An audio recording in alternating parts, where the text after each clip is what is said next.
ನಮಸ್ತೆ ಸ್ನೇಹಿತರೆ, divine light spiritual academy YouTube ಚಾನಲ್ಗೆ ಸ್ವಾಗತ. ವಿಶೇಷ ಸಂಚಿಕೆಗೆ ಸ್ವಾಗತ.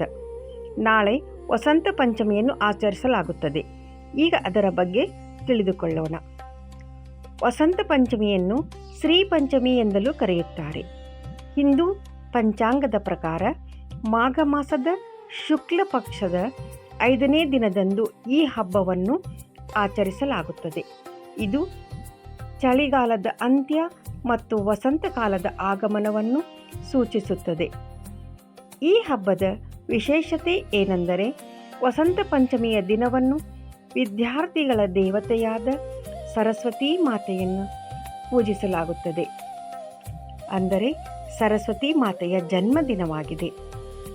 ಪ್ರತಿಯೊಬ್ಬ ಮನುಷ್ಯನ ಜೀವನದಲ್ಲಿಯೂ ಸಹ ಅಜ್ಞಾನದ ಕತ್ತಲೆಯನ್ನು ದೂರ ಮಾಡಿ ಸುಜ್ಞಾನದ ಬೆಳಕನ್ನು ನೀಡುವವರೇ ದೇವಿ ಸರಸ್ವತಿ ಮಾತೆ.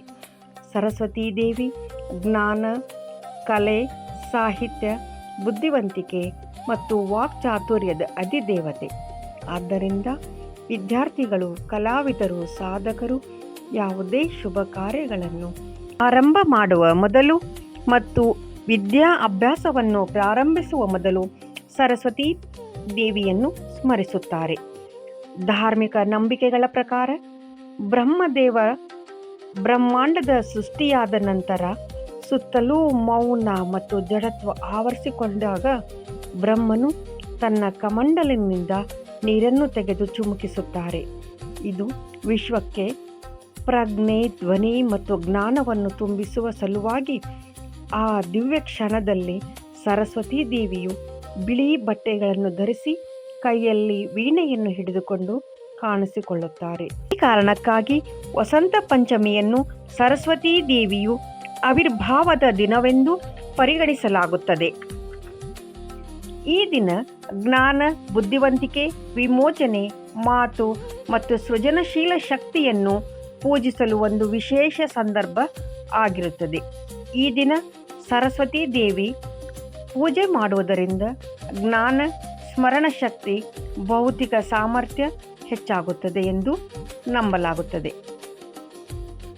ಈ ದಿನ ಹಳದಿ ಬಣ್ಣದ ಬಟ್ಟೆಯನ್ನು ಧರಿಸುವುದರಿಂದ ತುಂಬಾ ವಿಶೇಷ.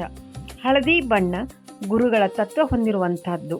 ಇದು ಸಮೃದ್ಧಿ ಮತ್ತು ಸಕಾರಾತ್ಮಕ ಶಕ್ತಿಯ ಸಂಕೇತವಾಗಿದೆ. ಹಾಗಾಗಿ ಈ ದಿನ ಹಳದಿ ಬಟ್ಟೆಗಳನ್ನು ಧರಿಸಿ ಸರಸ್ವತೀ ದೇವಿಗೆ ಹಳದಿ ಮತ್ತು ಬಿಳಿ ಹೂವುಗಳಿಂದ ಪೂಜೆ ಮಾಡಬೇಕು.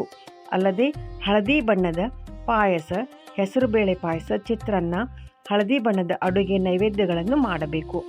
ಹಳದಿ ಬಣ್ಣದ ಹಣ್ಣುಗಳ ನೈವೇದ್ಯ ಮಾಡಬೇಕು. ಈ ದಿನ ಹಳದಿ ಬಣ್ಣಕ್ಕೆ ತುಂಬ ಪ್ರಾಮುಖ್ಯತೆ. ಚಿಕ್ಕ ಮಕ್ಕಳಿಗೆ ಅಕ್ಷರಾಭ್ಯಾಸ ಕೂಡ ಮಾಡಿಸಬಹುದು.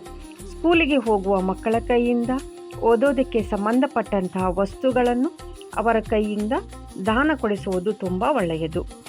ಹಾಗೆಯೇ ಓಂ ಐಂ ಸರಸ್ವತೈ ನಮಃ ಎಂಬ ಮಂತ್ರವನ್ನು 108 ಸಲ ಹೇಳಿಸಬೇಕು.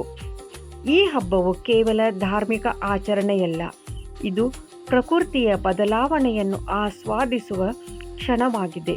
ಗಿಡಮರಗಳು ಹೊಸ ಚಿಗುರನ್ನು ಪಡೆದು ಹೂವುಗಳು ಅರಳುವ ಈ ಸಮಯವು ಜೀವನದಲ್ಲಿ ಹೊಸ ಉತ್ಸಾಹ ಮತ್ತು ಜ್ಞಾನದ ಬೆಳಕನ್ನು ತರುತ್ತದೆ.